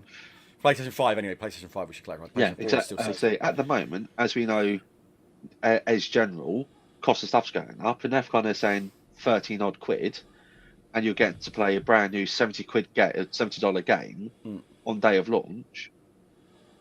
I personally think Sony missing a trick. I can see the business logic behind it. Well, I was going to say, I can say just jump in and just ask. I sort of do this. I can see where you're going with this, but I was going to say, do you think this is a case of, and I'll get Al in this as well. You know, we'll try not to linger on it too long. But do you think this is a case of Sony are obviously having to fire back because Microsoft have really pushed this out hard? Yeah. But what we're seeing here is the difference between Microsoft's massive, ridiculous wallet going, well, we can do this and make a loss, and we don't really care because we want to win long term, and we can just basically run you out of business because you've got the money to do so. And Sony just are pushing back as hard as they can, but they're obviously limited because they need to still make the money, and AAA makes a lot of money for them. And so why would they chuck it in there? Or is it just Sony are like, well, why would we give it away when we can still sell it? So, I mean, just a quick one on that. What do you think, guys? I mean, let's go to Alan quickly, and then we'll come back to you, Tommy. All right? There's two things I want to come to my mind. The first one is as a consumer myself, I have to say that the Xbox Game Pass is ridiculously good these days. The fact of the matter is that I've literally had to buy 2 games in the last 6 months, and one of those I didn't buy because I kept busting Phil's balls until he bought it. And he owed you, didn't he? Yeah, but the reality is that means I've bought 1 game in 6 months, and everything else that I've actually been interested in, Forza, to name just one, has been immediately day one on Game Pass. But the other side of the coin is we've got to remember that we aren't necessarily the target market that these massive companies are aiming at. As long-term consumers, I'm an Xbox purchaser, and somebody who buys a PlayStation will always buy a PlayStation because that's what you do. We are part of the Xbox or PlayStation community. I'm not going to buy a PlayStation. Unlike Craig or Phil, I don't have enough money or time to buy all the consoles, so I have an Xbox profile that's over 12, 13 years old, I buy an Xbox. I love the platform. I love everything about it. I'll stay with it. But we aren't necessarily the customer base that these companies are aiming for. As a parent, when it comes to Christmas and I'm buying a console for little Jimmy, I look at what's on offer and I have to say, does it matter which one I'm picking? Because now I have the choice of both. And as a consumer and a parent, I don't necessarily understand the difference between the fact that God of War 2 will be in that package or Halo Infinite is in that package because I bought this console or that console or this package or that package. I look at the numbers and I say, wow, if I buy this, I get that console and 700 games, only paying this much a month. If I buy that, I get this. And to be honest, they're so close together now that as a consumer in that bracket, as a parent buying a console for my child or children, I would now have a much more choice about what package or what offer, because they're now both in the same arena. For me personally, as a consumer, I'm not the person I don't think they're trying to impress. They don't have to. They already have me. It's the ongoing sales and the continuing growth of their customer base that is the real thing at stake here. And I think what Sony have done has really made a massive difference to that fight. Despite the amount of money that Microsoft has spent on the developers at the moment, whether Microsoft pushes ahead because of what games they can offer is something that may not necessarily be the key thing that makes that parent buy that console or this one. Fair play. So, Tommy, quick thoughts on that? Yeah, I agree. It's like, as I say, for me, obviously for you guys, we're very much a case of we're in the brand already. They want to expand the brand, and obviously the kids at Christmas, little Jimmy and stuff like that. Other children are applicable. Yeah, of course, absolutely. Other children are applicable. But yeah, it's the business of seeing, like, they're looking at the future and who they're going to get on board. As you say, I think you've got two paths and they're very close together. It's a case of what path you're going to put. You're going to walk left or right.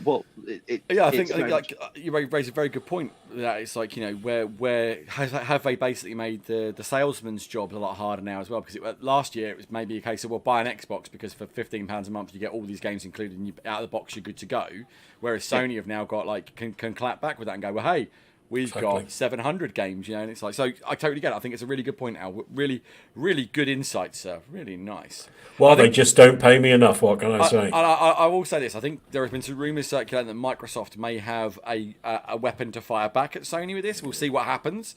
I think it's gonna heat up the thing, but I don't think I will be not at all surprised if Microsoft have been planning for this announcement, and I've got something to come back with. So we'll see. And hopefully we'll be able to cover that on the podcast in the not too distant future. But I think we're going to put a bow on Sony for now and their PlayStation Plus. I think it was some good, it's not going to make their console look any more prettier. You can put as many bows as you want. It's still going to be ugly. Although I have to say... Sorry, Sony fanboys, I'm not trying to start a fight. The black plates on it, the black Sony plates you can buy now, the official ones, because now you can do it without getting sued. You can buy the official ones. And I have to say, it just looks so much better all in black. I'm just trying to be edgy. I don't actually mind the way it looks. It looks I think in the white it looks horrible, personally. But the black, I'll be honest, in the black, why they make it all black in the first place, I don't know. I think it looks great in the black. Because that's the colour that Microsoft have chosen, isn't it? So they can't do that. The black monolith, right? All black. Does it actually look smaller? Because when you see it in white, it's literally... That's why all my dresses are black. Why do you think I'm wearing black? Just saying. Well, I mean, I'm sure you look great in your little black dress, Al. I've got to say, Well, if you ask nicely enough, I'll model for you. But next weekend, pal. Next weekend. I mean, Anyway, moving swiftly on. Let's talk about our main point for this evening, which is E3. Now, there was some news this week that E3, sadly, yet again, has been cancelled. We knew there wasn't going to be a physical E3, but there's not even going to be a digital E3 now, which is a little bit sad, really. I thought we were at least going to get some, E3-isms going on. And so, essentially, what's happened is we knew earlier in the year, like I said, there wasn't going to be a physical one because of the ongoing COVID situation. So this will be the second year on the trot we haven't had an E3 event. And I think we all look forward to E3 in a weird way, because it's that kind of time when lots of stuff gets announced and, oh no, sorry. What's he put? No. It's the master of puns herself, Kimmy, has This is a good one. I'm going to let you read this, Al, because I have to say she's outdone herself on this one. This is great.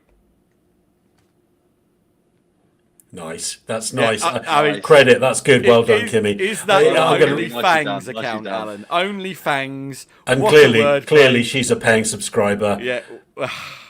What a wordplay, Kimmy. I mean, done. that was just right up there with the best of them.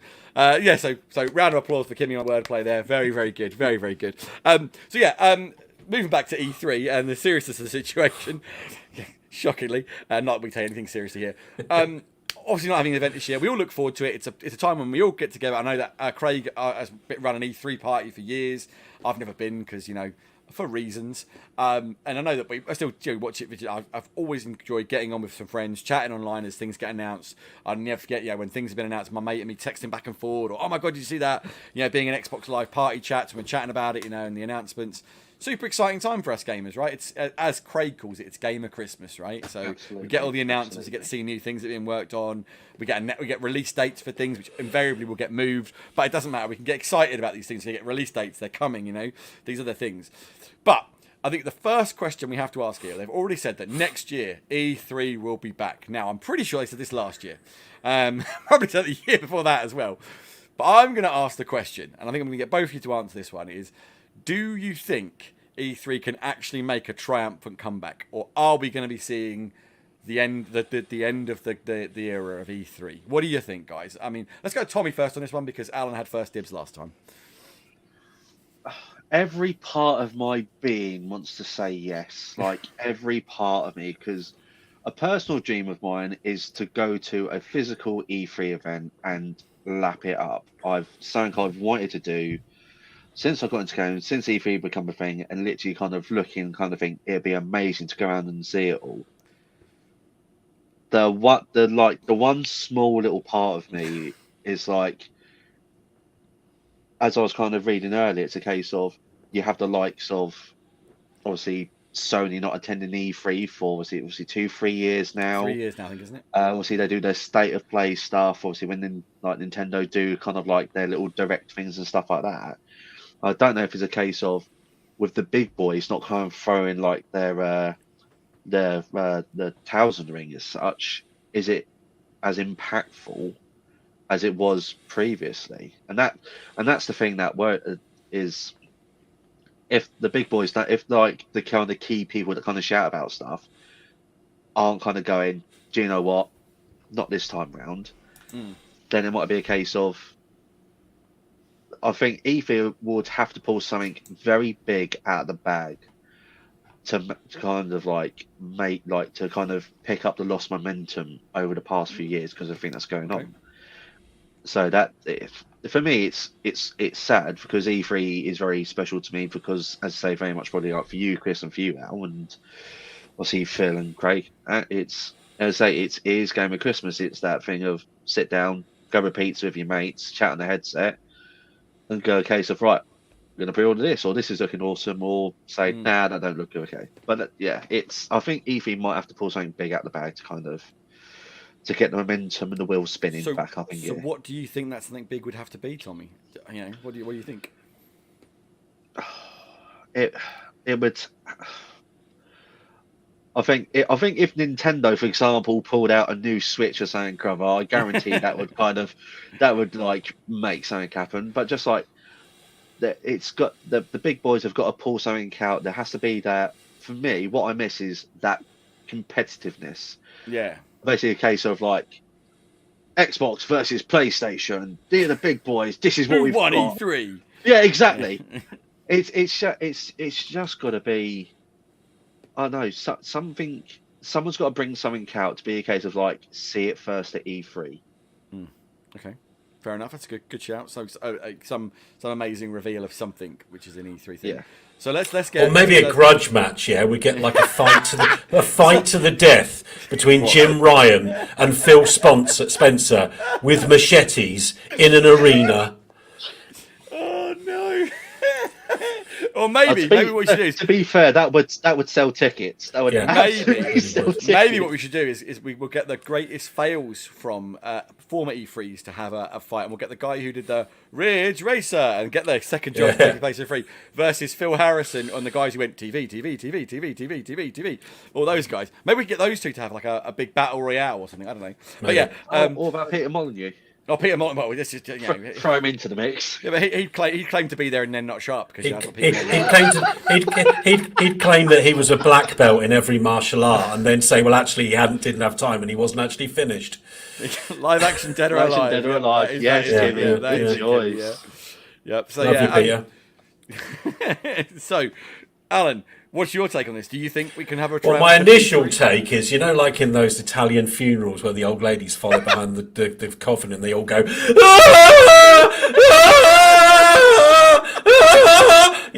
that's my first initial reaction. So that's audio from the OnlyFans account right there. There we are. That is indeed. That's the special behind closed doors session.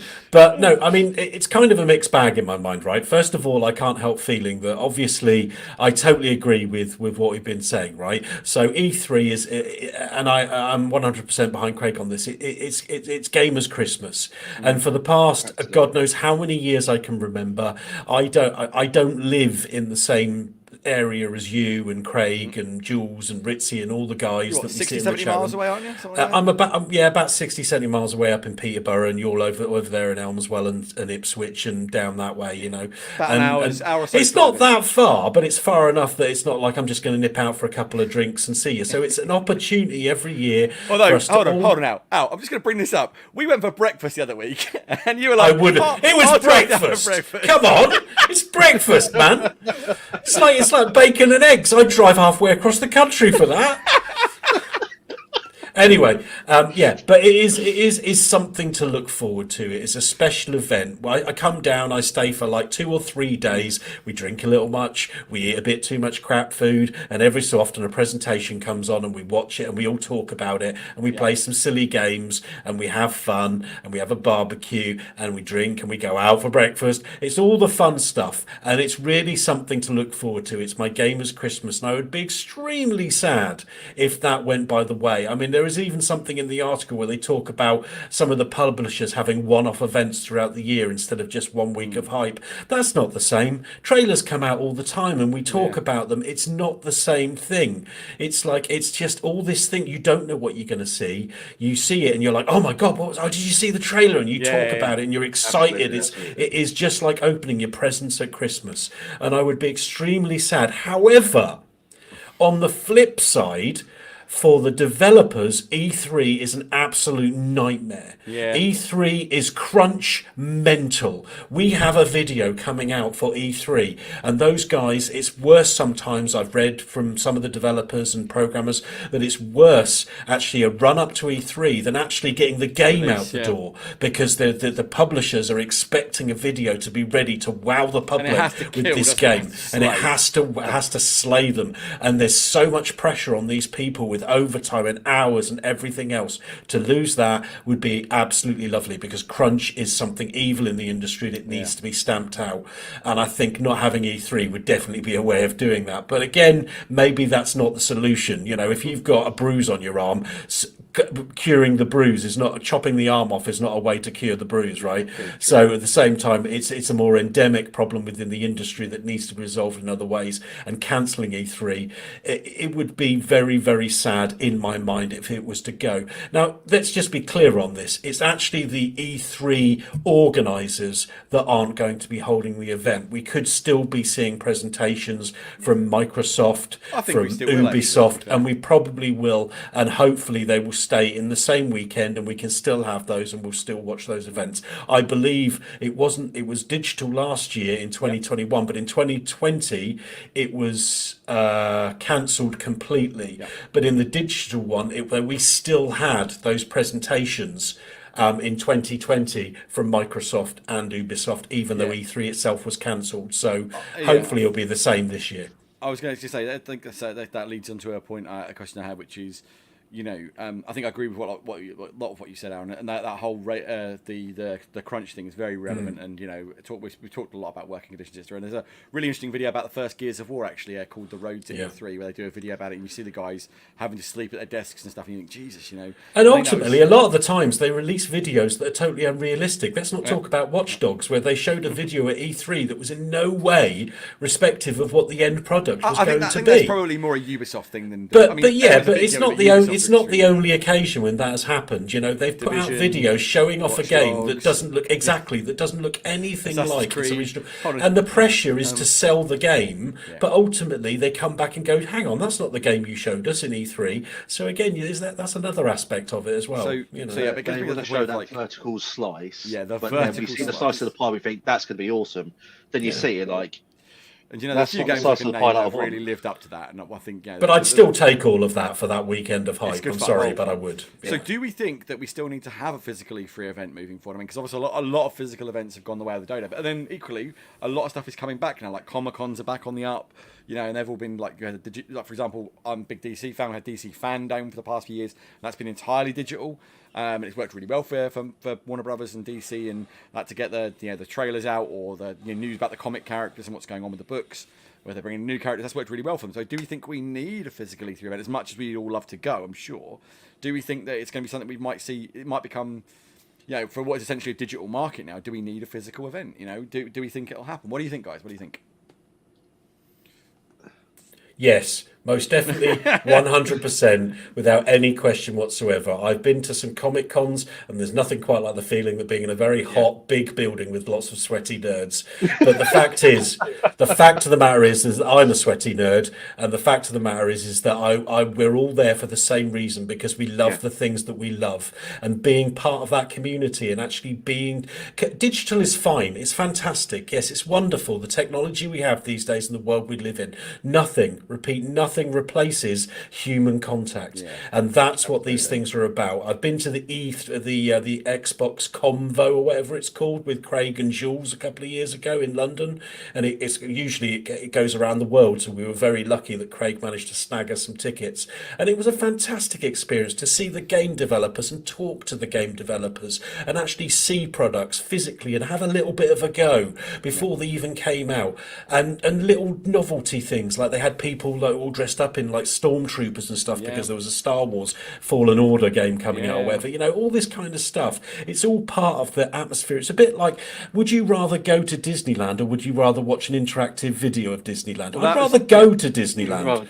So that Xbox of course event, you would. I remember that Xbox event because I was really lucky, and my mate Darren snagged us tickets for the fan event the night before. We both saw it, didn't we? And I got to meet Phil Spencer that night. Yeah, you very lucky briefly. bugger. I was so jealous, man. But got to shake his hand, say hello. Really nice guy. Signed something for me, which was really cool. And also, I ran into one of the other guys. I can't remember who it was now from the Xbox team, and I was like, it was that when they'd announced the Game Pass games, and I said to him, I said, "Oh, if you put my game on here, I think I'll never get anything done ever." And he's like, "Oh, what's your game?" I was like, "Oh, The Division." And we just had a quick chat. Really nice guys, and like you said, there's something very special about that, and I completely agree with you. And I think the loss of a physical E3 would be massive. I mean, how do you feel, Tommy? I mean, I think you're probably on the same hinge. Well, you said you want to agree. Yeah, I couldn't agree more with Al as such. It's like obviously everything is like at this moment with everything there's been with COVID and stuff like that. Everything has been digital. Yeah, it's like if you're like the experience of going there and basically like I know it sounds silly, but if you go to these events, because I went to see the Xbox On event in 2019, and you went round and basically it's like you saw, as I say, like you saw the stormtroopers.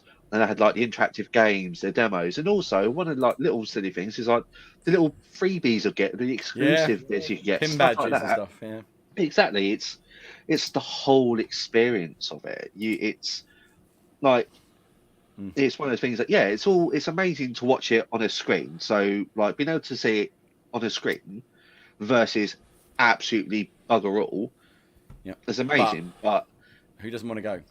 Who doesn't want to go? So as I say, very much like the Comic-Cons and stuff like that. Like you know me, Chris, we've been to a Comic-Con together and stuff like that. Like all that and all that kind of stuff is to me because when you're there, no matter it's kind of it bridges like kind of all kind of things. Like doesn't matter like race, creed, anything like that. When you're at that place, everyone is exactly the same. You're all there for If one you want a reason. community where people are Exactly. accepting, the That's gamer exactly community it. is that one. we're Gamers all and, just nerds. and nerds. Nerds, it doesn't matter where you come from, what language you speak, where you come from, nerds, no other nerds. And we that accept shared everybody. love, isn't it? You know, and Of everyone something, goes, oh, you know, what is your thing? And you'll always get someone who wants to butt heads about like, oh, I didn't like that game because it's like, well, yeah, it's cool, man, but I love it. And you'll always get that one person. But it's fine. But overall, you'll wander around and you'll see people dressed up in cosplay, and you'll see people, you know, just doing that thing, and you'll think, I saw Edward James Olmos, and I spoke to him. I hate you for that, Al. I'm very Adama. I tell you what, I've never geeked out before, but he looked really worried when I was talking to him because I was so geeking out, and I just couldn't help it. I was like, "It's Adama! Oh, I'm such a big fan of yours." It was like my wife said to me, she said, "I think you scared him a little bit." He was like deer in headlights because I was just so blown away. Do you know one of my favourite convention memories? It was like when we went to Comic-Con, Tommy, and Beth was with me, if you remember. Yeah. And my friend Ben was getting a signature from the guy who played Hodor in Game of Thrones. Oh, yeah. And this all happened after the Hodor episode, the big one that was obviously upset a lot of people and sadness and things. Which, you know, I'm sure there's, you know, it's the spoilers are out there. But anyway, that just happened like 2 weeks before, and he was super busy, and Ben was getting his thing signed, and Beth was being her usual chatty self. Beth could chat for England.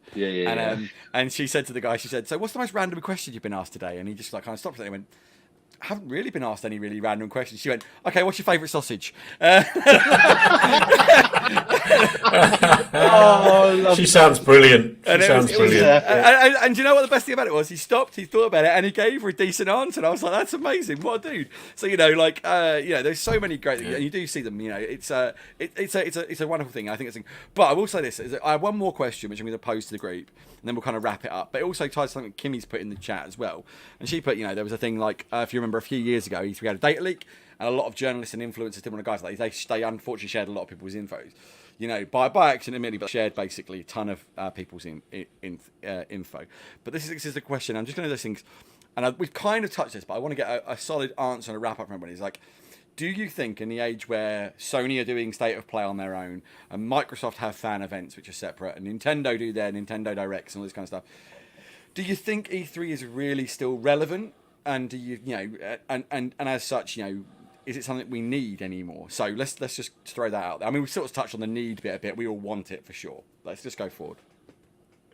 I think who's going to jump from a nostalgia point, people want it.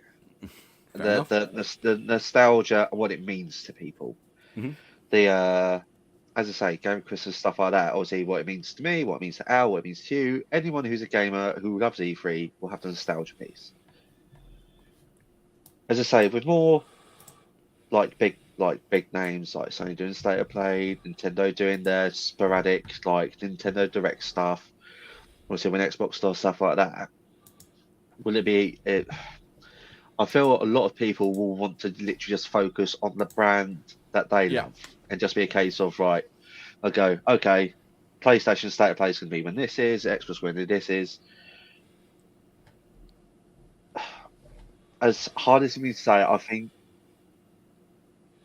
in the foreseeable future, it's going to matter to people less because, as I say, looking at go back to the PlayStation and Xbox kind of past thing and stuff like that, people are going to look at what brand that they want and love. Yeah. And go, okay, I'm going to focus my time on that because that's what I want. And it's a hard thing.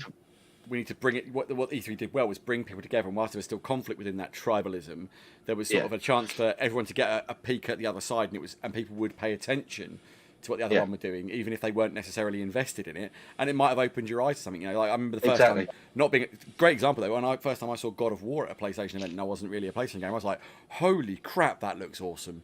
You know, and you know, it went on my radar from then onwards. If I had a PlayStation, I'd been super excited for it. So I totally get what you're saying. I think maybe I'm putting words in your mouth here, Tom, but I think the point you're trying to make is them splitting off doesn't do anything for gaming as a whole. It sort of, if anything, it divides gamers instead of bringing gamers together.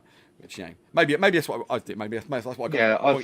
The impression you were trying to say. Something along the lines. It would be a case of obviously, I don't think any of us wants E3 to die, and I think it's still valid now.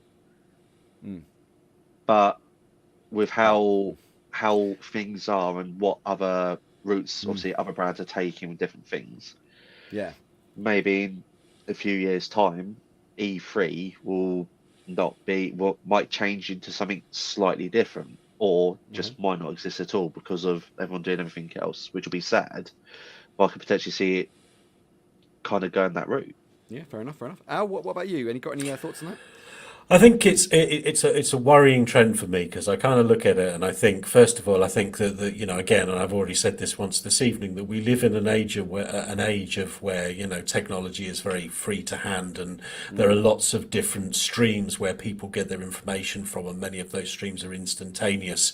I get notifications on my phone for because we all talk about current events in the gaming industry, and the minute or the second something happens, I immediately get a notification and I know that it's happening. So if there's a game announcement or anything else, I'm instantly aware of it, and then I can go and do research and find stuff about it because it's probably on Twitter or Twitch or whatever it does in different platforms, and that's great. It's lovely to have all those things. Being the age that I am, I remember not having any of those things, and I'm very appreciative that they are there and they are part of our culture now. However, on the flip side of that, I think it would be a shame to lose the spectacle, and that's what events like E3 are all about. You talk about, there's been talk about, and I'm not talking about current events, but about the Oscars and other award ceremonies and whether they're still relevant and things like that. And the reality is again, it's a celebration. While I may not agree with the Oscars as an institution and some of the things that they do, it's a celebration of film and of about accomplishments from great performances, whether they be independent or the mainstream.